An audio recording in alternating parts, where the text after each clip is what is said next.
ओम विश्वानि देव सवितर्दुर्दानि परासुव यद्भद्रन्तनासुव मनित्रयम् नमस्कृत्य तदुक्तिः परिभाव्य च वैयाकरणसिद्धान्तकौमुदीयम् विरच्यते। सर्वेभ्यः श्रोतृभ्यः नमः।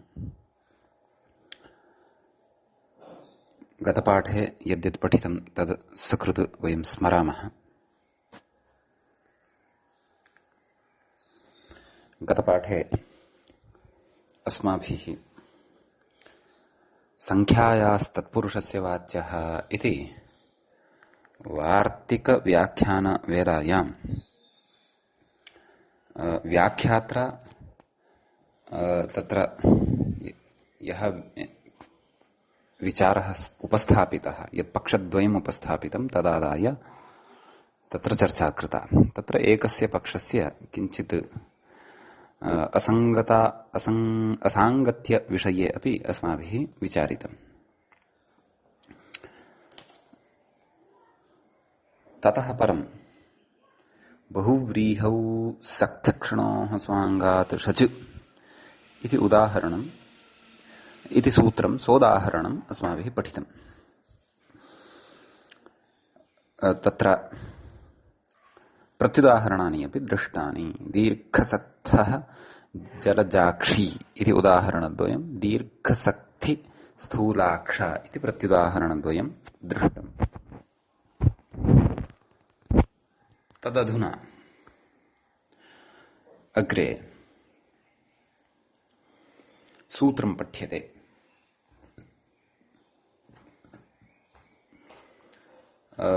शच इति प्रत्यय विधायकमेव तत्सूत्रं भवति।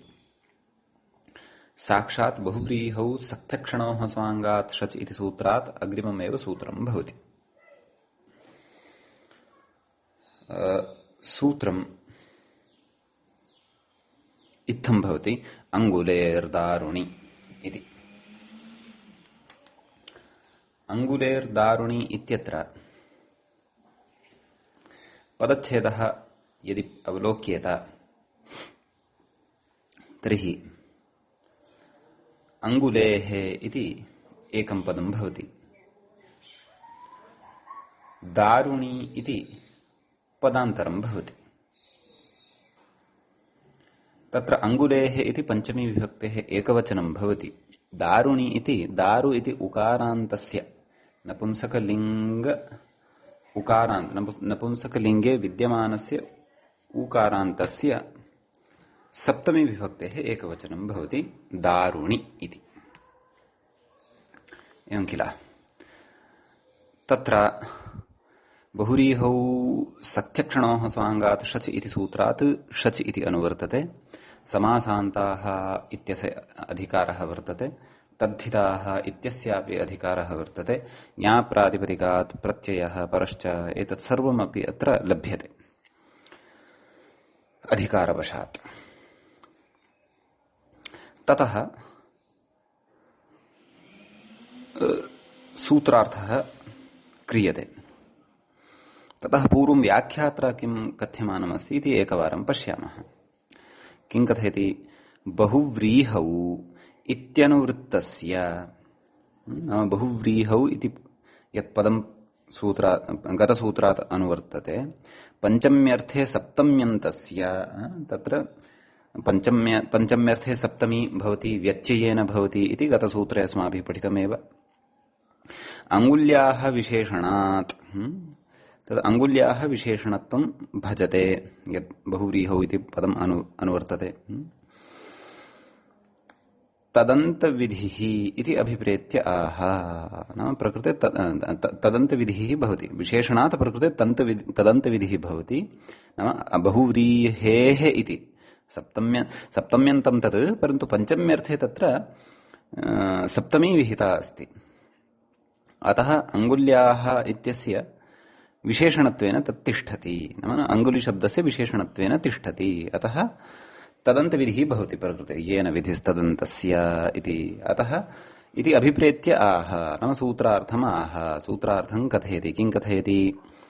अंगुल्यन्तात् बहुव्रीहेः शच स्यात् दारुण्यर्थे इति। नाम तादृशः बहुव्रीहिः समासः यस्य उत्तरपदम् अंगुली इति भवति, तस्मात् समासान्तः शच इति प्रत्ययः भवति। किंच सः शच समासान्तः भवति। गतसूत्रात् तस्य अनुवर्तनं जातमेव अस्ति। दारुण्यर्थे नाम काष्ठं भवति। नाम दारु नाम काष्ठं, काष्ठविशेषार्थे इति उदाह्रियते। किम् उदाह्रियते? पंच अंगुलयः यस्य तत् पंचांगुलं दारु इत्युदाह्रियते। पंच अंगुलयः यस्य तत् पंचांगुलं दारु इति। नाम दारु नाम काष्ठं। प्रकृते उत्तरप्रधानं किम्? नाम प्रकृते अन्यपदार्थः कः? अन्यपदार्थः वर्तते दारु, नपुंसकलिङ्गे भवति। तेन काष्ठम् इत्यस्य अर्थः ज्ञातः भवति। नाम काष्ठम् इत्यस्य पर्यायशब्दः दारु इति। तर्हि इदं दारु पञ्चाङ्गुलं वर्तते। कुतः पञ्चाङ्गुलं वर्तते? यतः अस्य पञ्च अङ्गुलयः वर्तन्ते इति। एवं खलु? तर्हि एवं रीत्या विग्रहः क्रियते। लौकिकविग्रहः क्रियते। अलौकिकविग्रहस्तु पञ्चन जस् अंगुली जस् इति। अनेकमन्यपदार्थ इत्यनेन समासः प्रातिपदिकसंज्ञा सुबलुक् पंच अपि नलोपः दीर्घश्च पंचांगुली इति लभ्यते। ततः शच अनेन सूत्रेण शचि सति पंचांगुली अ, शचः अ इत्येव अवशिष्यते। पंचांगुली अ इत्यवस्थायां कथयति अग्रे शचि यस्येति इति इकार यस्येति च इति इकारलोपः। अतः पंचांगुल अ पंचांगुल इति भवति। ततः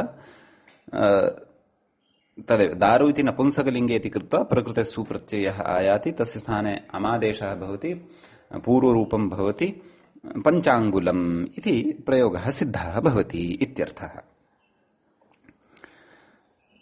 कथयति अग्रे ननु दारुणः कथं अंगुलयः इत्यतः आह।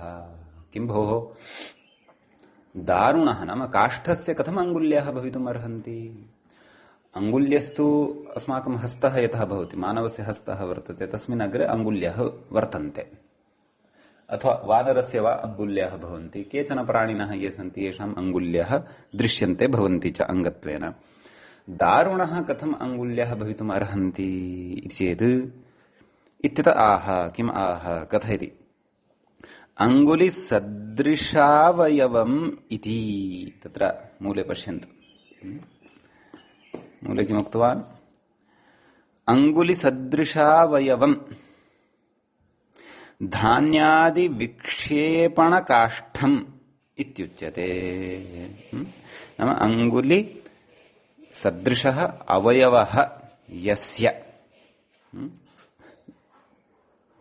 तादृशं काष्ठं। किं तद् काष्ठम् इति चेत् धान्यादि विक्षेपण काष्ठं। नाम धान्यादि विक्षेपणाय यत् काष्ठं भवति तत् उच्यते। किं? पंचांगुलं दारु इति। तत्र पुरा खलप्वादिषु, नाम हिन्द्याम् उच्यते खलियान् इति। नाम यत्र धान्यस्य संस्कारविशेषः क्रियते स्म। धान्यबीजानि तृणेभ्यः पृथक् क्रियन्ते स्म। व्रीहयो वा गोधूमः वा तण्डुलः वा तत्र किं कथयति? धान्यादि विक्षेपणकाष्ठं। तर्हि तत्र यद्धान्यं भवति स्म, स्थूलरूपं यद्धान्यं भवति स्म, तस्य धान्यस्य विक्षेपणाय पात्रे विक्षेपणं वा अथवा एकस्मात् भागात् अपरस्मिन् भागे विक्षेपणं वा, विक्षेपणं नाम स्थापन क्रिया काचित्। अपि च तत्र धान्यात् तृणादीनां विक्षेपणं वा, तृणादीनां पृथक्करणं वा, अथवा धान्यस्य एव तत्र उत्थाप्य क्वचित् अन्यत्र स्थापनाय प्रयुज्यमानं प्रयुज्यमानः काष्ठविशेषः प्रकृते विवक्षितः वर्तते पञ्चाङ्गुलं दारु इत्यनेन। एवं किल? अतः इदम् अयम् अर्थः भवति कस्य पञ्चाङ्गुलं दारु इत्यस्य। अतः तस्य च विशेषः कः वक्तव्यः? किमुक्तम्? पञ्च अङ्गुलिसदृशा वयं तस्य अग्रे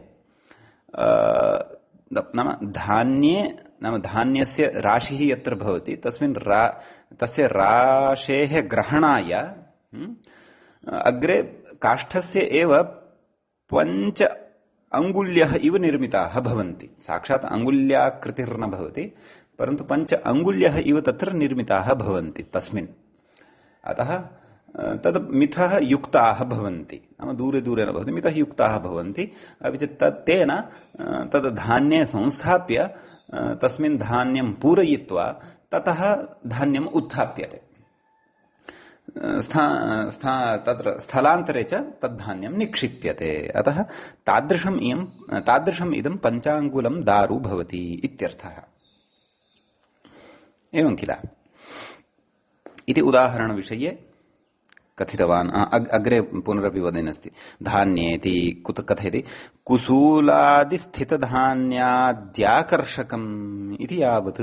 कुसूलं नाम तदेव, तत्र यस्मिन् स्थले वयं तदेव धान्यस्य परिष्कारविशेषं कुर्मः, खलियान् इति हिन्द्यां यद् वदामः, तत्र स्थित नाम तस्मिन् स्थितं यद् वर्तते धान्यादिकं तस्य आकर्षकं नाम तस्य कर्षणाय अथवा ततः उत्थापनाय यद्दारु उपयुज्यते तस्मिन् पञ्च अङ्गुलयः अग्रे निर्मिताः भवन्ति, काष्ठस्य एव निर्मिताः भवन्ति। अतः तेषाम् उत्थापनाय तदुपयुज्यते इत्यर्थः। अतः तद् पञ्चाङ्गुलं दारु इति कथ्यते इत्यर्थः। उच्यते इति कथयति, उच्यते इति लक्षणया इति शेषः, नाम पञ्चाङ्गुलं दारु। यद्यपि अङ्गुल्यः न सन्ति तस्य, परन्तु अङ्गुलिवत् तत्र आकृतिर्दृश्यते इति कृत्वा लक्षणया तथा एतादृशः प्रयोगः तस्य काष्ठस्य कृते क्रियते। यद्यपि अंगुलिः तु तत्र कस्यचित् प्राणिनः अंगविशेषः भवति, तर्हि कथं तत्र निर्जीवे काष्ठे अंगुलिः स्यात् इति चेत् लाक्षणिकः अयं प्रयोगः। लक्षणां पुरस्कृत्य इदं व्यवह्रियते इत्यर्थः। अग्रे प्रत्युदाहरणं कथयति। किं कथयति? बहुव्रीहेः किम् इति। नाम बहुव्रीहेः इति कुतः उच्यते? तत्र अनुवर्तनवशात् बहुव्रीहेः इति पदम् अत्रापि स्वीकृतं खलु। बहुव्रीहौ इति तत्र सप्तमी पञ्चम्यर्थे वर्तते। अतः सूत्रार्थकरणसमये बहुव्रीहेः इत्युच्यते। तत् कुतः इति चेत् बहुव्रीहिसमासे एव अयं षच्, यत्र तु बहुव्रीहिसमासः नास्ति तत्र अयं षच् न। तर्हि किं तत्स्थलम् इति चेत् कथयति, द्वे अङ्गुली प्रमाणम् अस्याः द्व्यङ्गुला यष्टिः इति। प्रकृते पश्यन्तु, प्रकृते तत्पुरुषः प्रकृते बहुव्रीहिः नास्ति। तत्र किं कथयति अग्रे व्याख्यातारं पश्यन्तु। प्रमाणे द्वये सजदग्नैमात्रचः इति किञ्चन सूत्रम्। इति विहितस्य मात्रचः द्विगोर्नित्यम् इति लुकु। एवं खलु? द्वे अङ्गुली प्रमाणम् अस्य, तत्र द्वे अङ्गुली प्रमाणम् अस्याः एवं रीत्या विग्रहः कृतः। अतः लौकिकविग्रहः द्वे औ अङ्गुली औ इत्यवस्थायां तत्र समासः तत्र द्वे अङ्गुली प्रमाणम् अस्याः समासः केन? तद्धितार्थोत्तरपदसमाहारे च इत्यनेन तत्पुरुषसमासः प्रकृते भवति, तदग्रे वक्ष्यति एव। परन्तु अत्र प्रमाणार्थे प्रत्ययः भवति। कः? मात्र च इति प्रत्ययः। केन? प्रमाणे द्वये सजदग्नैमात्रचः इत्यनेन सह प्रत्ययः विधीयते, परन्तु द्विगोर्नित्यम् इत्यनेन तस्य लुक् भवति। अतः तस्य अत्र श्रवणं न भवति इति। तर्हि अग्रे कथयति अब्बहुव्रीहित्वात् अत्र न षदिति भावः। प्रकृते बहुव्रीहिः इति समासः एव नास्ति। प्रकृते तु तत्पुरुषसमासः वर्तते इति कृत्वा प्रकृते षच् प्रत्ययः न भवति इति कथयति। तर्हि द्व्यङ्गुलिः इति स्याद् इत्यत आह। एवं खलु? यदि षच् न तर्हि प्रयोगः कः स्यात्? द्व्यङ्गुलिः। परन्तु प्रयोगः कः अपेक्षितः? द्व्यङ्गुला यष्टिः इत्यत आह। किमाह? तद्धितार्थ इति। मूले पश्यन्तु किम् तद्धितार्थे तत्पुरुषे नाम प्रकृते तद्धितार्थोत्तरपदसमाहारे च इत्यनेन तत्पुरुषसमासः भवति। ततः मूले एव कथितं किम् तत्पुरुषस्याङ्गुलेः सङ्ख्याव्ययादेः इति सूत्रम् अस्माभिः तद्धितप्रकरणे विस्तरेण पठितम्। तेन सूत्रेण अत्र अच् इति प्रत्ययः वर्तते। षच् तु नास्ति परन्तु अच् इति प्रत्ययः वर्तते। तर्हि द्व्यङ्गुलि अच्, अचः अ अवशिष्यते। द्व्यङ्गुलि अ, द्व्यङ्गुलि अ इत्यवस्थायां द्व्यङ्गुलि इत्यत्र लकारोत्तरवर्तीयः अकारः तस्य लोपः भवति यस्येति च इत्यनेन। अतः द्व्यङ्गुल् अ द्व्यङ्गुल इति लभ्यते। ततः सुप्रत्ययः परन्तु ततः पूर्वं यष्टिः नाम यष्ट्याः खलु विशेषणमिदं सम्पत्स्यते। अतः यष्टि इति स्त्रीलिङ्गे इति कृत्वा द्व्यङ्गुल इति अदन्तत्वात् टाट् भवति। सवर्णदीर्घे सति सुप्रत्ययः तस्य हलिङ्गादिना लोपः द्व्यङ्गुला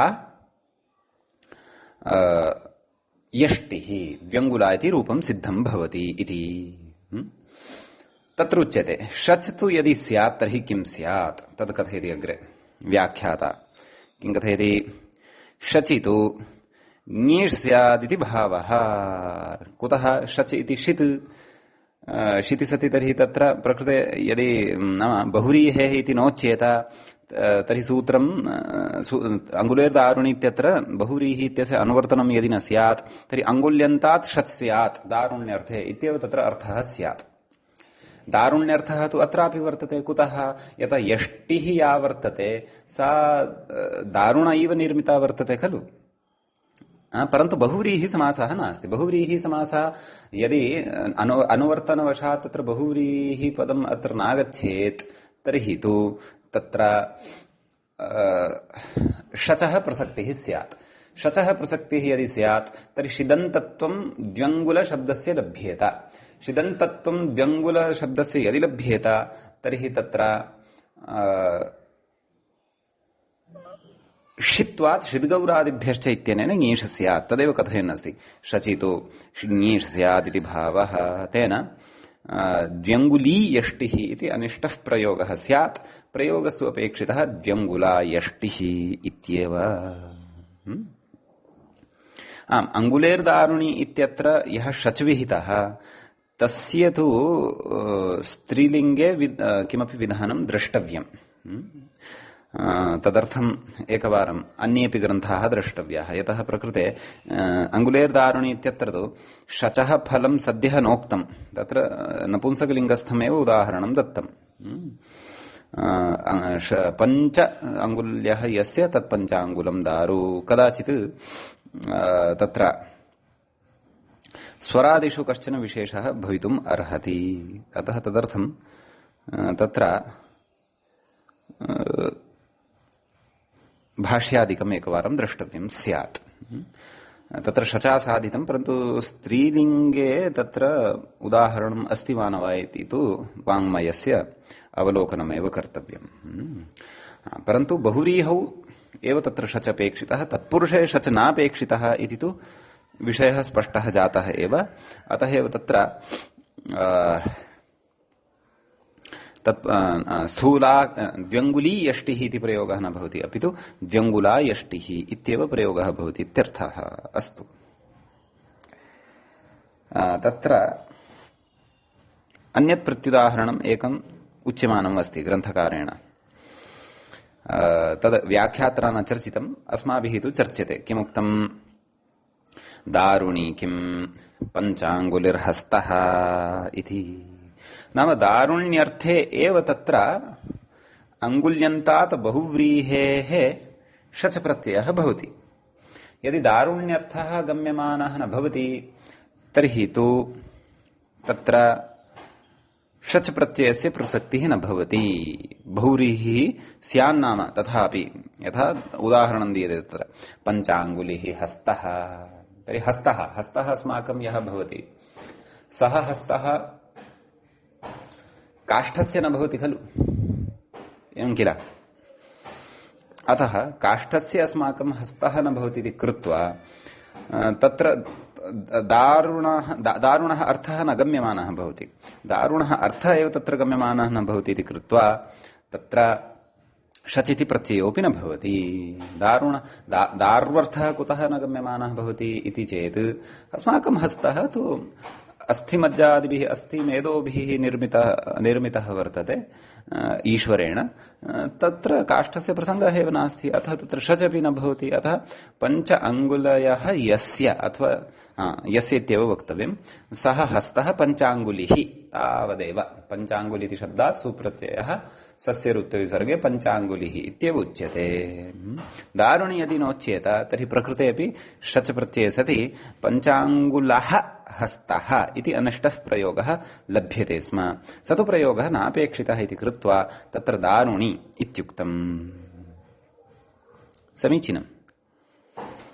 एतावान् विशेषः अस्मिन् सूत्रे प्रकृते उक्तः ग्रन्थकारेण। इदानीं वयम् अग्रिमं सूत्रं पश्यामः। अग्रे सूत्रं वर्तते द्वित्रिभ्यां शमूर्ध्नः इति। तत्र द्वित्रिभ्याम् इति एकं पदं वर्तते, पञ्चमी विभक्तेः द्विवचनं तत्र वर्तते।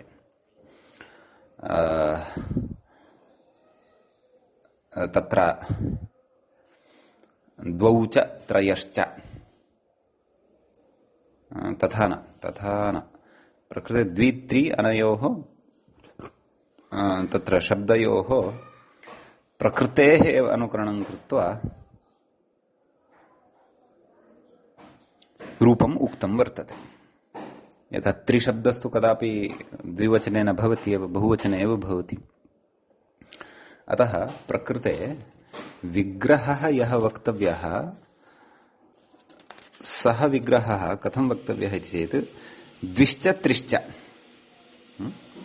तयोः इतरेतर योगद्वन्द्वः द्वित्री ताभ्यां द्वित्रिभ्याम् इति। यद्यपि त्रिभ्याम् इति न भवति, सूत्रान् न भवति, यतः त्रिशब्दः तत्र नित्यबहुवचनान्तः वर्तते। परन्तु सूत्रे शब्दमात्रस्य निर्देशार्थं तत्र तयोः शब्दयोः प्रकृतेः अनुकरणं विधाय तत्र प्रयोगः कृतः वर्तते, एवं खलु। अतः कदाचित् तत्र सामान्य व्यवहारे अपि त्रिभ्याम् इति प्रयोगः न कर्तुं शक्यते, त्रिभिः इत्येव प्रयोगः भवति। कुतः? त्रिशब्दः नित्यबहुवचनान्तः इति कृत्वा। प्रकृते तु शब्दमात्रयोः अनयोः द्वयोः निर्देशाय तयोः प्रकृतिमात्रस्य, नाम मूलशब्दस्य प्रकृतिमात्रं गृहीत्वा प्रकृते बहु तत्र इतरेतरयोगद्वन्द्वः आश्रितः वर्तते। ततः द्वित्रिभ्याम् इति प्रयोगः कृतः वर्तते इत्यर्थः। भवतु नाम तत्र अग्रे किमुच्यते चेत् तद्द्रष्टव्यम्। सद्यः तु वयं पदच्छेदमेव पश्यन्तः स्मः। ततः अग्रिमं पदं वर्तते ष इति। ष इति तु तत्र तस्य तु विभक्तिलोपः जातः वर्तते। व्याख्याता कथयन्नस्ति, पश्यन्तु। शेति लुप्तप्रथमाकं पदं केन तत्र प्रथमा केन लुप्ता इति चेत् सुपां सुलुपूर्सवर्णाच्छेया डाड्याया जालः, तत्र प्रथमायाः लुक् कृतः वर्तते खलु। अग्रिमं पदं वर्तते मूर्ध्नः इति। मूर्धन् इति नकारान्तः शब्दः भवति, तस्य नकारान्तस्य शब्दस्य पञ्चमी विभक्तेः एकवचनं भवति मूर्ध्नः इति। तदेव बहुव्रीहौ समासान्ताः तद्धिताः इत्यादि सर्वमपि अत्रापि लभ्यते, अनुवर्तनवशात् अधिकारवशाच्च, एवं किल। हाँ, अग्रे कथयति उदाहरणविषये चर्चां करोति। ततः पूर्वं तु सूत्रार्थः द्रष्टव्यः अस्माभिः। किं कथयति? आभ्याम् आभ्यां काभ्यां द्वित्रिभ्यां नाम द्वि इति शब्दात् त्रि इति शब्दात् च इत्यर्थः। मूर्ध्नः नाम मूर्धन् इति शब्दः यः वर्तते तस्य तस्मात् शः इति प्रत्ययः भवति। प्रत्ययः स्यात्, शः इति स्यात् बहुव्रीहौ। प्रकृतेऽपि तदेव बहुव्रीहौ इति सूत्रात् बहुव्रीहौ इत्यस्य अनुवर्तनं वर्तते इति। प्रकृते अपि बहुव्रीहौ इत्यस्य तदेव पञ्चम्यन्तः अर्थः स्वीकर्तुं शक्यते। सप्तम्याः पञ्चम्यर्थे व्यत्ययेन विधानसामर्थ्यात् इति। अतः प्रकृते इदानीं सूत्रार्थः दृष्टः। उदाहरणं प्रविशामः। उदाहरणं वर्तते द्विमूर्धः। द्विशब्दात् परस्य द्विशब्दात् परे मूर्धन् इति शब्दात् श इति प्रत्ययस्य उदाहरणम् अस्माभिः दृश्यमानं वर्तते। श इति प्रत्ययः अस्ति इति बुद्धौ स्थापनीयः, न तु शच। पूर्वं पठिताभ्यां सूत्राभ्यां तु शच इति प्रत्ययः विधीयते। अधुना पठ्यमानेन सूत्रेण श इति प्रत्ययः विधीयते। उदाहरणं द्विमूर्ध इति। कथं विग्रहः? व्याख्यातरा उच्यते द्वौ मूर्धानौ यस्य इति विग्रहः इति। एवं खलु? तर्हि कथं तत्र अलौकिकविग्रहः? द्वि औ मूर्धन् औ इति। ततः तत्र अनेकमन्यपदार्थे इत्यनेन समासः प्रातिपदिकसंज्ञा सुबुलुकु द्विमूर्धन्। ततः कः प्रत्ययः? श इति प्रत्ययः। केन? द्वित्रिभ्यां शमूर्ध्नः इत्यनेन। श प्रत्ययस्यापि अ इति अवशिष्यते। कुतः? शः प्रत्ययस्य इत्यनेन सूत्रेण शकारस्य इति संज्ञा भवति। अतः तत्र द्विमूर्धन् अ। द्विमूर्धन् अ इत्यवस्थायां तत्र कथयिष्यति, अग्रे व्याख्याता अपि कथयिष्यति। एवमेव त्रिमूर्धन् एतस्यापि स्थितिः चिन्तयितुं शक्यते। युगपत् उभयोः अपि प्रक्रियाम् अग्रे व्याख्याता कथयन् अस्ति। वयम् एकैकस्यापि दृष्ट्वा तत्र कर्तुं शक्नुमः। अस्तु, द्विमूर्धन् अ इति स्थितिः वर्तते। द्विमूर्धन् इत्यस्य नकारान्तत्वं वर्तते। तस्मात् परे तद्धितः प्रत्ययः अपि अस्ति श इति। अतः नस्तद्धिते इत्यनेन टिलोपः भवति। मूर्धन् इति शब्दे अन् इत्याख्यः यः टिभागः अस्ति तस्य टिभागस्य लोपः भवति। अतः द्विमूर्ध अ इति अवशिष्यते। द्विमूर्ध अ इत्यवस्थायां तत्र द्विमूर्ध इति शब्दः लब्धः भवति। तत्र सु सस्य ऋत्वविसर्गे सति द्विमूर्धः इति प्रयोगः सिद्ध्यति। यदि काचिद् अस्ति यस्याः द्वौ मूर्धानौ स्तः तर्हि सा द्विमूर्धी इति भविष्यति। कुतः? षित्वात् ङीषा अथवा षित्वात् ङीषः प्रसक्तेः। साक्षात् एवमेव त्रिमूर्धः इत्यपि उदाहरणं लभ्यते। विग्रहे किञ्चित् वैलक्षण्यम् अस्ति। विग्रहे किञ्चित् तत्र भेदः वर्तते, तावदेव। त्रयः मूर्धानः यस्य इति विग्रहः तत्र करिष्यते। समासान्तः कथयति अग्रे व्याख्याता। समासान्तः नाम श इति प्रत्ययः इत्यर्थः। नस्तद्धिते पूर्ववत् एव टिलोपः। अतः त्रिमूर्धः इत्यपि प्रयोगः सिद्ध्यति। अग्रे कथयति शचि अनुवर्तमाने षग्रहणं चित्स्वरनिवृत्त्यर्थम् इति। कुतः भोः श इति पठ्यते? तत्र बहुव्रीहौ सख्यक्षणोः स्वाङ्गात् शच इत्यस्मात् सूत्रादेव तत्र शचः अनुवर्तनम् अर्हति खलु भवितुम्। अतः श इति कुतः पठ्यते चेत् शच अनयोः मध्ये एक एव भेदः वर्तते। शच इति सानुबन्धः वर्तते, श इति अनुबन्धसहितः न वर्तते। यदि प्रकृते शचः अपि अनुवर्तनं स्यात् तर्हि शच इति अस्ति चित्, तर्हि चित् स्वरः अत्र प्राप्नुयात्। चितः निमित्तीकृत्य यत् स्वरः प्राप्यते तदपि सः अत्र स्वरः भवेत्। चितान् निमित्तीकृत्य कः स्वरः भवति इति तु वयं तत्र स्वरप्रकरणे स्फुटीकरिष्यामः। अतः प्रकृते चित् स्वरस्य निवृत्तिः यथा स्यात् तदर्थं श विधानं श इति प्रत्ययस्य विधानं तत्र कृतं वर्तते। अन्यथा शचापि सिद्धिः भवितुम् अर्हति स्म। चित् स्वर विशेषस्तु स्वर प्रकरणे द्रक्ष्यते इति बुद्धौ स्थापयन्तु भवतु। आम्, एतावता सूत्रस्य उदाहरणानि अस्माभिः दृष्टानि। इदानीं तत्र किञ्चन वार्तिकं वर्तते। वार्तिकं किं वर्तते?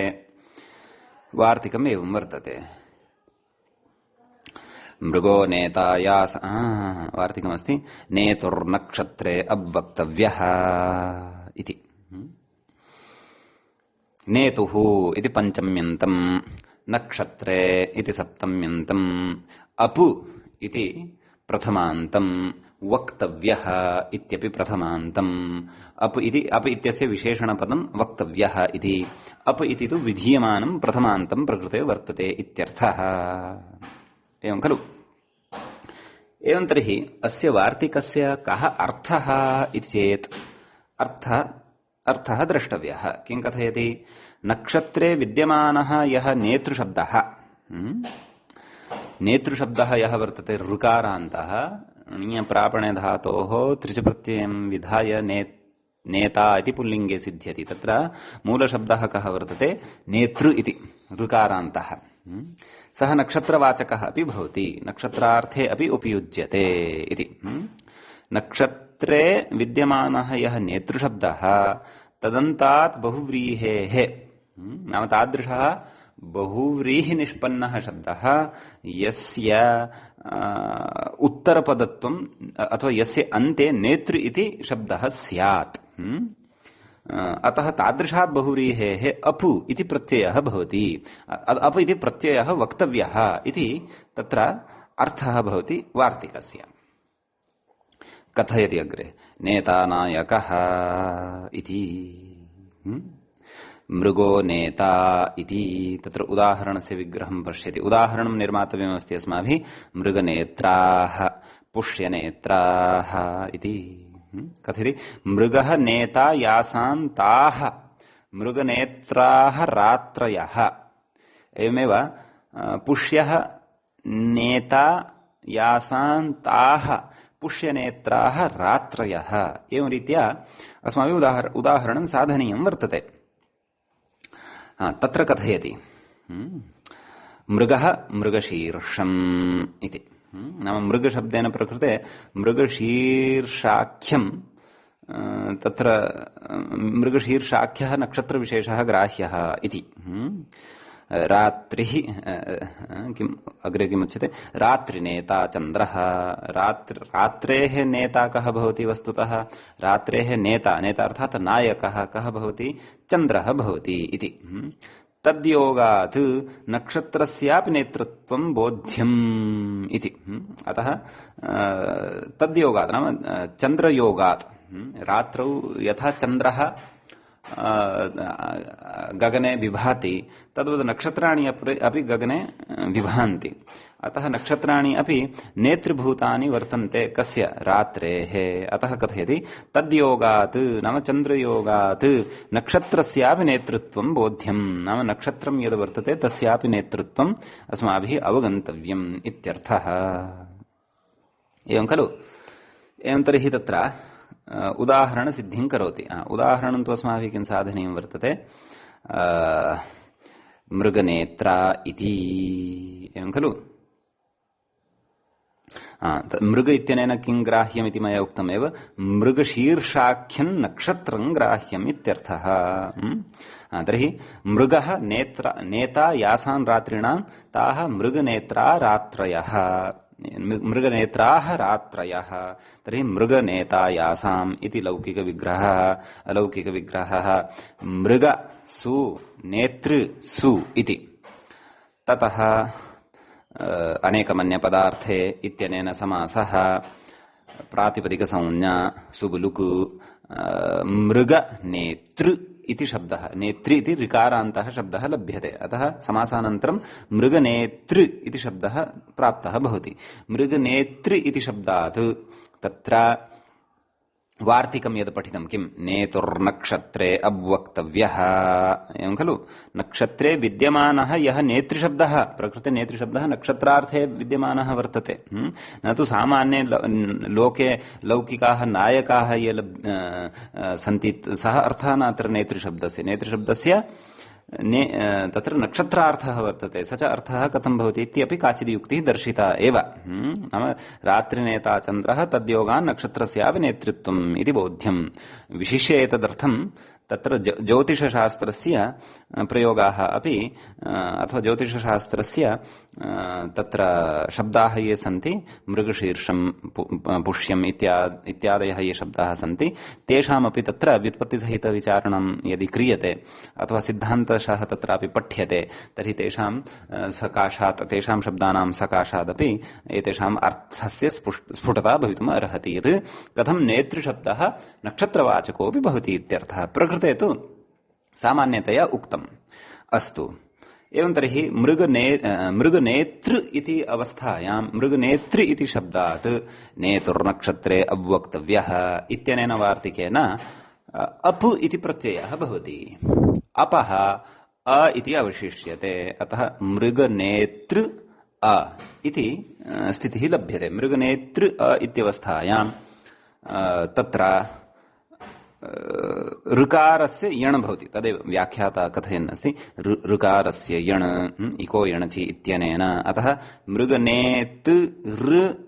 मृगनेत्रा इति सिद्ध्यति सः यणकः रेफः भवति इति कथयन् अस्ति अग्रे रेफः तर्हि मृगनेत्र इति शब्दात् तत्र टाप् भवति अदन्तत्वात् कुतः यतः विशेषणपदं वर्तते रात्रयः इति तच्च पदं स्त्रीलिङ्गे वर्तते इति कृत्वा प्रकृते स्त्रीप्रत्ययेन टापा भूयते अतः तत्र मृगनेत्रा इत्यस्मात् बहुवचने रात्रयः इति तत्र जस् प्रत्ययः बहुवचनत्वम् अस्ति अतः प्रकृतेपि जस् इति प्रत्ययः एव श्रूयते अतः मृगनेत्रा जस् अस् मृगनेत्रास् पूर्वधोरणदीर्घे सति ससजुषो रोरि इत्यनेन लोपः ढ्रलोपे पूर्वस्य दीर्घोणः इति पर्जन्यवल्लक्षणप्रवृत्त्या तस्य प्रवृत्तिः मृगनेत्रा रात्रयः इति सिद्ध्यति इत्यर्थः पर्जन्यवल्लक्षणप्रवृत्तिः कुतः उक्ता इति चेत् तत्र त्रा इति आदौ एव दीर्घः अस्ति तत्र इतोपि कः दीर्घः कर्तव्यः तस्य दीर्घस्य दीर्घः कुतः इति चेत् प्रकृते प्रवृत्तिः अस्ति न प्रकृते प्राप्तिः अस्ति प्रयोजनं तु अन्यत्र वर्तते कुत्र उपहृतपशुः रुद्रः इति बहुरीः एव उदाहरणं पठितम् अस्माभिः ढ्रलोपे पूर्वस्य दीर्घोणः रोरि इत्यस्य च अपि च पुनारमते इत्यादीनि उदाहरणानि तु तत्र सन्धिप्रकरणे अस्माभिः दृष्टानि एव अतः अत्र किञ्चिदेव उक्तं तावदेव वस्तुतः सः नात्रत्यः विषयः परन्तु सन्धिकार्यं कृत्वा लिखितवान् अस्ति ग्रन्थकारः मृगनेत्रा रात्रयः इति कृत्वा किञ्चिदुक्तम् अस्तु वार्तिकस्य इदम् एकम् उदाहरणम् वार्तिकस्य उदाहरणान्तरम् इदानीं द्रष्टव्यं वर्तते अन्यदुदाहरणं वर्तते पुष्यनेत्राः इति कथं तस्य विग्रहः ज्ञातव्यः इति चेत् पुष्यो नेता नाम पुष्यः इत्याख्यं यद् नक्षत्रं वर्तते पुष्यः नेता यासां रात्रीणां ताः रात्रयः पुष्य नेत्राः रात्रयः भवन्ति इत्यर्थः अतः तत्र नाम आसु रात्रिषु तत्र अस्य मृगशीर्षम् इत्यस्य नक्षत्रस्य कालः भवति अथवा आसु रात्रिषु पुष्य इत्यस्य नक्षत्रस्य कालः भवति अतः इमाः रात्रयः तत्र मृगनेत्राः वा पुष्यनेत्राः वा व्यवह्रियन्ते इति एतादृशस्य परिज्ञानाय अथवा ज्ञानाय ज्योतिषशास्त्रं सूक्ष्मतया इतोपि अस्माभिः द्रष्टुं शक्यते भवतु अग्रे तत्र एतत् वार्तिकगतः विषयः अपि समाप्तिं याति समाप्तिं गतः विषयः द्वित्रिभ्यां शमूर्ध्नः इति विषयोऽपि समाप्तः इदानीं वयम् अग्रिमं सूत्रं प्रति गच्छामः तत्र अष्टाध्याय्यां तावत् द्वित्रिभ्यां शमूर्ध्नः इति सूत्रानन्तरम् अपूर्णी प्रमाण्योः इति सूत्रं वर्तते। ततः परं तच्च सूत्रम् अस्माभिः पूर्वमेव पठितम्। तत्र स्त्रियाः पुंवदभाषपुंसगादनं स्त्रियामपूर्णी प्रियादिषु इत्यत्र तत्र कल्याणी पञ्चमाः रात्रयः इत्यादीनां रूपाणां सिद्ध्यर्थं तत्र अस्य सूत्रस्य प्रवृत्तिः अस्माभिः तत्र पठिता। स्त्रीप्रमाणी यस्य सः स्त्रीप्रमाणं यस्य सः स्त्रीप्रमाणी यस्य सः स्त्रीप्रमाणः इति तत्र प्रमाण्यन्तात् अप्रत्यन्तस्य उदाहरणं तत्र दृष्टम्। अतः अपूर्णी प्रमाण्यः इति सूत्रं वयं पठितवन्तः स्मः। ततः अग्रिमं सूत्रम् इदानीम् आगत्य वदन्नस्ति तत्र बहुव्रीहेः प्रसङ्गात् इति। किं कथयति?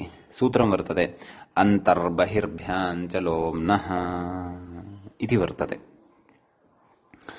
अन्तर्बहिर्भ्याञ्च लोम्नः इत्यस्य सूत्रस्य पदच्छेदः द्रष्टव्यः। सूत्रे आहत्य त्रीणि पदानि सन्ति। अन्तर्बहिर्भ्याम् इति एकं पदं वर्तते, पञ्चमी विभक्तेः द्विवचनान्तं वर्तते, च इति अव्ययपदं वर्तते, लोम्नः इति लोमन् इति शब्दस्य पञ्चमी विभक्तेः तत्र एकवचनं भवति। एवं खलु? अन्तर्बहिर्भ्याम् इत्यत्र वर्तते तत्र समासः, अतः विग्रहः ज्ञातव्यः। ततः परमेव सूत्रार्थः स्फुटतां यास्यति। किं कथयति? अन्तश्च बहिश्च अन्तर्बहिसौ ताभ्याम् अन्तर्बहिर्भ्याम् इति। अत्रापि तद्वदेव बहिर्भ्याम् इति प्रयोगः लोके न कदापि भवति, परन्तु प्रकृते शब्दनिर्देशमात्राय तत्र प्रकृतेः अनुकरणं च विधाय प्रकृतिवदनुकरणं भवति इति अस्माभिः परिभाषा असकृतपूर्वं चर्चिता वर्तते। अतः तेषां विभक्तिनिर्देशमात्राय नाम विधानमात्राय तत्र अनयोः तत्र प्रकृतेः अनुकरणं कृत्वा तत्र बहिर्भ्याम् इति प्रयोगः उच्यते। यद्यपि अन्तः इत्यपि अव्ययं वर्तते, बहिः इत्यपि अव्ययं वर्तते। भाषायां तावत् अव्ययत्वेनैव नाम संस्कृत अस्माकं व्यवहारभाषाया वर्तते, तत्र तु अव्ययत्वेनैव प्रयोगः भवति। अतः तामपि बुद्धिमत्र भवन्तः कुर्वन्ति इति अहं विश्वसिमि। अस्तु, एवञ्च लोम्नः इत्यत्र पञ्चमी विभक्तिः अस्ति इति उक्तमेव, अन्तर्बहिर्भ्याम् इत्यपि पञ्चमी विभक्तिः अस्ति, द्विवचनमस्ति इत्युक्तमेव। च इति तत्र अव्ययपदं वर्तते, एवं किल? प्रकृते कस्य कस्य अनुवर्तनं भवति, कः कः च अधिकारः वर्तते इति सर्वं द्रष्टव्यं वर्तते। तत्र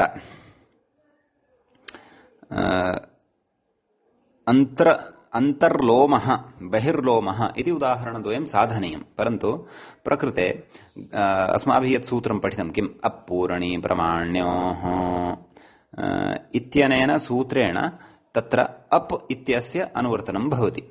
ततः बहुव्रीहौ सक्चक्षणो स्वाङ्गात् ततः बहुव्रीहौ इति समासान्ताः तद्धिताः ज्ञाप्रातिपदिकात् प्रत्ययः परश्च इति सर्वमपि प्रकृते लभ्यते अनुवर्तनवशात् अधिकारवशात् च। एवं किल? एवं तर्हि एतत् सर्वं दृष्ट्वा सूत्रार्थः द्रष्टव्यः। सूत्रार्थः कः कृतः? आभ्यां तत्र इदं शब्देन कौ ग्राह्यौ इति चेत् अन्तर् इति शब्दः रेफान्तः, बहिस् इति शब्दश्च सान्तः। एतद्द्वयम् अव्ययभूतं ग्राह्यम्, एवं खलु? तर्हि कथयति आभ्यां लोम्नः नाम अन्तर्शब्दात् परः यः लोमन् इति शब्दः वर्तते तस्मात्, अपि च बहिर् इति शब्दात् परः यः लोमन् इति शब्दः वर्तते नकारान्तः तस्माच्च अप् स्यात् नाम अप् इति प्रत्ययः भवति, समासान्तः सः प्रत्ययः भवति, बहुव्रीहौ भवति, बहुव्रीहि समासे भवति, अथवा बहुव्रीहि निष्पन्नात् लोमन् शब्दान्तात् भवति इत्यर्थः। एवं किल? अतः अन्तर्लोमः बहिर्लोमः इति उदाहरणद्वयं सिद्ध्यति। कथं विग्रहः इति चेत् कथयति अन्तर्लोमः इत्यस्य विग्रहं कथयति। किं कथयति? अन्तः लोमानि यस्य इति विग्रहः उच्यते। अलौकिकविग्रहः कथम्? अन्तर् अन्तरिति अव्ययं भवति। अन्तर लोमन् जस् अनेकमन्यपदार्थ इत्यनेन समासः प्रातिपदिकसंज्ञा सुबलुक् अन्तर लोमन् इति स्थितिः जायते। अन्तरलोमन् इत्यवस्थायाम् अन्तर इत्यस्य तत्र पूर्वनिपातः तत्र लोमन् इत्यस्य विशेषणत्वात् गृहीतुं शक्यते। सप्तमी विशेषणे बहुव्रीहौ अथ अन्तर इत्यस्य पूर्वनिपातः एव अत्र ज्ञातव्यः। अतः अन्तर्लोमन् इति लभ्यते। अन्तर्लोमन् इत्यस्मात् तर्हि अन्तर्बहिर्भ्यां च लोम्नः इत्यनेन सूत्रेण अप् इति प्रत्ययः अपूर्णी प्रमाण्योः इत्यस्मात् अनुवृत्तः सः। अतः अन्तर्लोमन् अ इत्यवस्थायाम् अग्रे कथयति टिलोपः नाम न स्तद्धिते इत्यनेन टिलोपः भवति। अतः अन्तर्लोम अ अन्तर्लोम सु सस्य ऋत्वे विसर्गे सति अन्तर्लोमः इति रूपं तत्र सिद्ध्यति। एवमेव बहिर्लोमः इति बहिर्लोमः इत्यपि एवमेव निर्मीयते। बहिर्लोमः इत्यत्र अयमेव विशेषः यत् तत्र बहिस् इत्यस्य यः सकारः वर्तते तस्य सकारस्य ऋत्वात् रेफः लभ्यते। अतः बहिर्लोमः इति तत्र मध्ये रेफरूपेण बहिस् इत्यस्य सकारस्य श्रवणं भवति इत्यर्थः। अतः अन्यत् सर्वमपि कार्यं पूर्ववदेव भवति। बहिर्लोमः इति रूपं सिद्धं भवति इत्यर्थः। एवं खलु? एतावानेव विशेषः एतत् सूत्रगतः वर्तते। नास्ति अत्र अन्यः कश्चन अपि विशेषः भवतु। एवं तर्हि वयम् इदानीम् अग्रिमं सूत्रं प्रविशन्तः स्मः। अग्रिमं सूत्रम् इत्थं वर्तते। किं वर्तते चेत् ऐनासिकायाः संज्ञायां न सञ्चा स्थूलात् इति।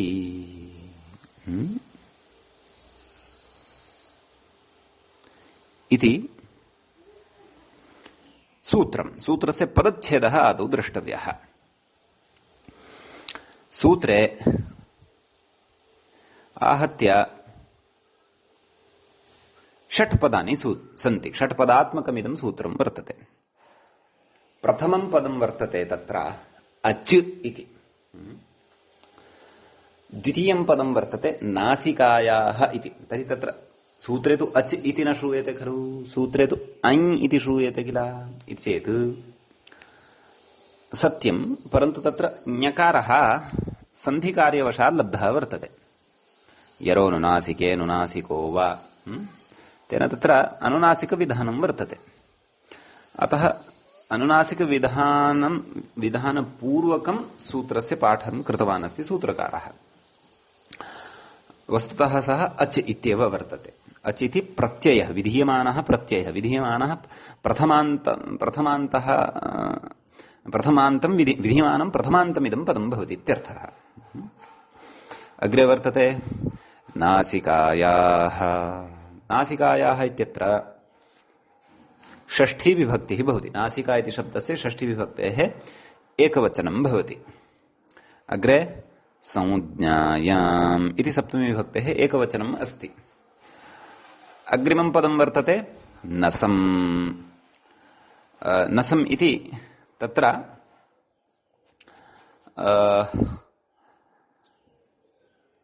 प्रथमान्तं पदं वर्तते।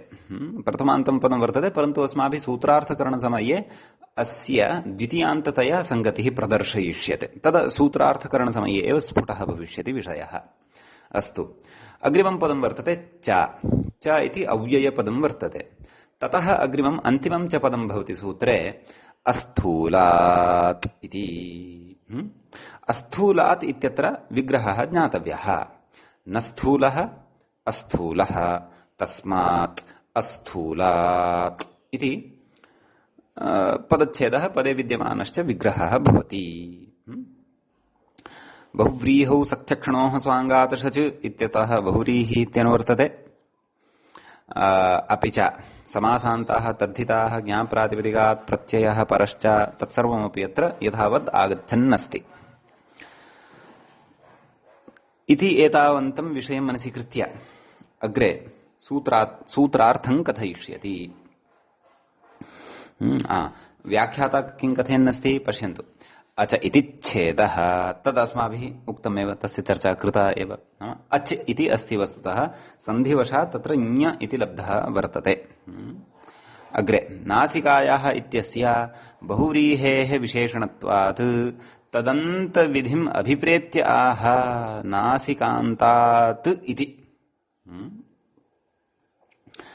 तत्र पूर्वं पदच्छेदवेलायां प्रकृते षष्ठी इति उक्तम्। तत्र पक्षे षष्ठ्या अपि समन्वयनं क्रियते अग्रे, परन्तु प्रकृते वाक्यद्वयं क्रियते। एकस्मिन् वाक्ये पञ्चमीम् आदाय समन्वयनं करिष्यामः, अपरस्मिन् वाक्ये तत्र षष्ठीम् आदाय समन्वयनं कुर्मः। यतः सूत्रेण कार्यद्वयं क्रियमाणं वर्तते। सूत्रेण तत्र अच इति प्रत्ययोपि विधीयमानः वर्तते, नासिका इति शब्दस्य स्थाने नस् इति आदेशोपि क्रियमाणः वर्तते, कार्यद्वयं वर्तते। अस्तु, तर्हि कथं कीदृशे अर्थे स्वीक्रियमाणे नासिका इत्यस्य पञ्चम्यन्तता अपेक्षिता, क्वच तस्य अपरस्मिन् अर्थे स्वीक्रियमाणे तत्र किमर्थं च तस्य षष्ठ्यन्तता अपेक्षिता इति अचिरेण एव भवतां स्पष्टता सूत्रार्थं दृष्ट्वा अथवा सूत्रार्थं विज्ञाय भविष्यति। भवतु। किं कथयति? नासिकायाः इत्यस्य बहुव्रीहेः विशेषणत्वात्, बहुव्रीहौ इति तत्र पञ्चम्यन्तं यद् अनुवृत्तं, यद्यपि तत्र सप्तमी परन्तु व्यत्ययेन तत्र पञ्चमी एव इति अस्माभिः पूर्वं प्रतिपादितमेव अस्ति, एवं खलु? इत्यस्य बहुव्रीहेः विशेषणत्वात् तदन्तविधिम् अभिप्रेत्य आह, किम् आह? नासिकान्तात्। मूले पश्यन्तु, नासिकान्तात् बहुव्रीहेः अच् स्यात् इति एकं कार्यं वर्तते सूत्रस्य, एवं खलु? तर्हि नाम तादृशः बहुव्रीहिसमासनिष्पन्नः शब्दः यस्य शब्दस्य अन्ते नासिका शब्दः भवति, नाम उत्तरपदं तत्र नासिका इति भवति। अतः तादृशान्तात् नासिकान्तात् शब्दात् बहुव्रीहेः, अपि च बहुव्रीहि समासः एव अपेक्षितः, अच इति प्रत्ययः भवति। अपि किं क्रियते तत् कथयति। नसम् इत्यनन्तरं प्राप्नोति इति अध्याहार्यम्, नाम तत्र नसम् इति वस्तुतः तत्र द्वितीया विभक्तिम् आश्रित्य वयं संगतिं कुर्मः। वस्तुतः तत्र यः आदेशः करिष्यते तत्सः आदेशः तु नस् इति सकारान्तः आदेशः। नस् इति सकारान्त, तर्हि नस् इति सकारान्तस्य द्वितीया विभक्तेः एकवचनं वर्तते। किं? नसम् इति, एवं खलु? तर्हि किं कथयति? नसम् इत्यनन्तरं प्राप्नोति इति अध्याहार्यं, नाम प्राप्नोति इति क्रियायाः अध्याहारं कृत्वा प्रकृते सूत्रार्थः कर्तव्यः इत्यर्थः, एवं खलु? अग्रे कथयति व्याख्याता, उपस्थितत्वान्नासिका शब्दः इति लभ्यते। नाम अयम् आदेशः, नस् इति आदेशः यः सूत्रेण उच्यमानः वर्तते, सः आदेशः कस्य स्थाने भवति इति चेत् नासिका इति शब्दस्य स्थाने भवति। प्रकारान्तरेण वक्तव्यं चेत् नासिका इति शब्दः नसादेशं प्राप्नोति अथवा नसादेशं लभते इत्यर्थः। अतः तदेव मनसि कृत्य अभिप्रेत्य कथयति। कः? सूत्रकारः, वृत्तिकारः, नाम सूत्रार्थकारः कः? दीक्षितवर्यः। किं कथयति? नासिका शब्दश्च, नासिका शब्दान्तात् बहुव्रीहेः अच् स्यात्, एतावत्तु पठितम् अस्माभिः। अग्रिमं वाक्यं, नाम द्वितीयं कार्यं सूत्रेण किं क्रियमाणं वर्तते तदपि पठनीयं। किं वदति? नासिका शब्दश्च, नाम तस्मिन् बहुव्रीहौ यः नासिका इति शब्दः वर्तते सः शब्दः न सम्प्राप्नोति इति, नाम नसादेशं प्राप्नोति इत्यर्थः। नस् इति सकारान्तस्य द्वितीया विभक्तेः एकवचनं भवति इति फलति। आम्, वस्तुतः द्वितीया विभक्तेः एकवचनमेव वर्तते एतत्। किं? नसम् इति। नाम नसि इति आदेशः भवति इति प्रथमान्तं यदि स्वीक्रियेत तर्हि नसि इत्येव वक्तव्यं, नसम् इति न वक्तव्यम् इत्यर्थः, एवं खलु? अतः किमुक्तम् नासिका शब्दश्च न सम्प्राप्नोति नाम नासिका शब्दः नसादेशं प्राप्नोति नासिका शब्दस्य स्थाने नस् इति आदेशः भवति इत्यर्थः अयञ्च आदेशः अनेकाल् अतः अनेकाल्त्वात् अनेकाल्शित् सर्वस्य इति परिभाषायाः उपस्थित्या समग्रस्य अपि नासिका शब्दस्य स्थाने अयम् आदेशः भविष्यति इत्यर्थः एवं खलु तदाह किमाह यदस्माभिः अधुना पठितं तद् आह किं पठितं मूले नासिका शब्दश्च न सम्प्राप्नोति इति एवं किल समीचीनं सूत्रं पठितं सूत्रार्थः ज्ञातः इदानीम् उदाहरणचर्चा अत्र अस्माभिः किञ्चित् कर्तव्या तस्य विग्रहं यावत् अथवा समासं यावत् अस्माभिः आगन्तव्यं ततः परमेव अग्रिमं सूत्रं पठिष्यते तत्तु सद्यः एतावता व्याख्यात्रा नोक्तं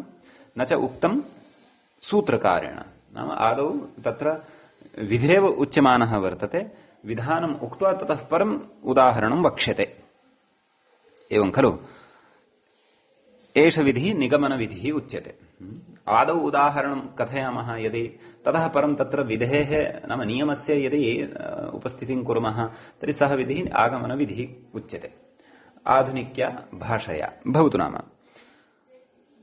तत्र उदाहरणम् अस्माभिः साधयिष्यते द्रुणसः खरणसः इत्यादीनि उदाहरणानि साधयिष्यन्ते तत्र द्रुणसः इत्यत्र यत्कार्यद्वयम् ऐनासिकायाः संज्ञायां न सञ्चास्थूलात् इत्यनेन उक्तं तत्कार्यद्वयम् अपि द्रुणसः इत्यत्र भविष्यति किञ्च अन्यदपि तत्र कार्यं णत्वाख्यं कर्तव्यं वर्तते तस्य कार्यार्थं वयम् अधुना तत्र पूर्वपदात् संज्ञायामगः इति सूत्रं पठिष्यामः परन्तु द्रुणसः इत्यत्र वयं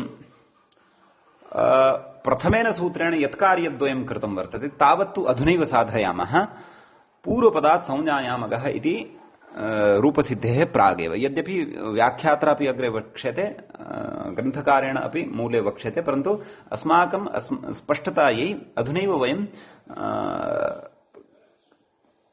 उदाहरणस्य प्रक्रियाम् अपि सहैव स्वीकृत्य अग्रे सरामः भवतु एवं तर्हि उदाहरणं निर्मास्यते द्रुणसः कथं तस्य लौकिकविग्रह ग्रन्थे एव कृतः कः द्रुरिव नासिका यस्य इति लौकिकविग्रह अलौकिकविग्रहः कः द्रु सु नासिका सु इति द्रुः नाम वृक्षः इति वृक्षवत् यस्य नासिका सः द्रुणसः इति भवति अतः द्रु नासिका अनेकमन्यपदार्थेन समासः प्रातिपदिकसंज्ञा सुबलुकु द्रुनासिका इति लभ्यते द्रुनासिका इति बहुव्रीहि समासः वर्तते नासिकान्तः समासः बहुव्रीहिः एषः वर्तते अतः तत्र ऐनासिकायाः न सञ्चास्थूलात् इत्यनेन सूत्रेण आदौ तु समासान्तः प्रत्ययः अच् अतः द्रुनासिका इति स्थितिः ततः परं तेनैव सूत्रेण नासिका शब्दस्य नस् इति आदेशः सकारान्तः स् इति आदेशः अतः द्रु नस् अ द्रुनस इति स्थितौ वयं भवामः इत्यवस्थायां तत्र नाम द्रुनस् इत्यवस्थायां तत्र द्रुनस् इत्यत्र श्रूयते यः नकारः तस्य नकारस्य णत्वं विधातव्यं वर्तते तच्चणत्वं रसाभ्यां नोनः समानपदे इत्यनेन न प्राप्नोति तच्चणत्वम् अट्कुप्वाङ्नुं यवायेपि इत्यनेन अपि न प्राप्नोति किमर्थं न प्राप्नोति तत्तु अग्रे विषयः स्पष्टः भविष्यति परन्तु सद्यः किमर्थं न प्राप्नोति इति अग्रिमं सूत्रं पठित्वा विषयः स्पष्टः भविष्यति तर्हि येन सूत्रेण प्रकृतेण त्वं वक्तव्यम् अस्ति तत् सूत्रं किं तत् सूत्रम् अस्माभिः इदानीं द्रष्टव्यं वर्तते एवं किल सूत्रं वर्तते किं पूर्वपदात् संज्ञायामगः इति तत्र पदच्छेदः द्रष्टव्यः पदच्छेदो भवति प्रथमं पदं सूत्रे भवति पूर्वपदात् अपरं पदं भवति तत्र संज्ञायाम् इति। ततः अग्रिमं पदं भवति तत्र अगः इति। पूर्वपदात् इति पदं पञ्चमी विभक्तेः एकवचने वर्तते। संज्ञायाम् इति पदं सप्तमी विभक्तेः एकवचने वर्तते। अगः इति अपि पदं पञ्चमी विभक्तेः एकवचनं वर्तते। पूर्वपदात् इति पदस्य विशेषणं वर्तते अगः इति। यतोहि पूर्वपदात् इत्यपि पञ्चम्यन्तम्, अगः इत्यपि पञ्चम्यन्तम्, अतः उभयोः मितः विशेष्यविशेषणत्वं वर्तते। अस्तु, अग्रे अस्मिन् सूत्रे अन्यः यः विचारः वर्तते अनुवृत्तिपरकः वा अथवा अस्य सूत्रस्य अर्थपरकः वा, सः सर्वोऽपि विचारः अस्माभिः अग्रिमपाठे पठिष्यते। सद्यः अस्य सूत्रस्य अस्माभिः अद्य पदच्छेदमात्रं दृष्टं वर्तते। अद्यतनपाठाय अत्रैव विरामं दद्मः। अग्रिमः विषयः इतः परं पठिष्यते। अत्रैव मङ्गलम्। मुनित्रयं नमस्कृत्य तदुक्तिः परिभाव्य च वैयाकरणसिद्धान्त कौमुदीयं विरच्यते। सर्वेभ्यः श्रोतृभ्यः नमः।